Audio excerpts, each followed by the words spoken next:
നിങ്ങളൊരു കുടുംബത്തിലെ അംഗങ്ങളാണ്. നിങ്ങൾ ആരാണ്? ബാല, എടാ നീ എന്റെ സഹോദരനാണടാ. എടാ ഈ ഡൈനിങ് ടേബിളിന്റെ ചുറ്റിലും ഒരു കസേരയിട്ട് നീ ഇരുന്നാൽ നമുക്ക് പറഞ്ഞു തീർക്കാവുന്നതേ ഉള്ളൂ. എടാ ബഷീറെ, നീ ഇങ്ങനെ ശുഭിതനാകല്ലേ.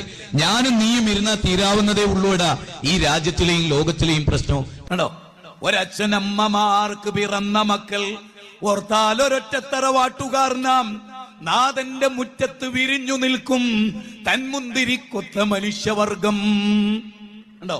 ഒരച്ഛനമ്മമാർക്ക് പിറന്ന മക്കൾ ആര്? നമ്മളൊക്കെ ആ അച്ഛന്റെ അമ്മയുടെ മക്കളെ എല്ലാവരും. എത്രയും ദിവസം നമ്മളൊപ്പം നടന്നിട്ട് പിന്നെ ഒരു അനാവശ്യ ഒരു വിവാദം ആവശ്യമില്ലേനും തെറ്റിദ്ധരിക്കപ്പെട്ടത് കൊണ്ടുണ്ടായ കുറച്ച് കാര്യങ്ങളാണ്. മുതലെടുപ്പ് നടന്നിട്ടുണ്ടാവും തീർച്ചയായിട്ടും. ഒക്കെ നമ്മൾ വിട്ട് ഇതിപ്പോ ഒരു ഫാമിലിയാണ്. ഒരിക്കലും ഇനി ഇവിടെ സ്റ്റോപ്പ് ചെയ്യുക. അത് എനിക്ക് പറയാനുള്ളൂ.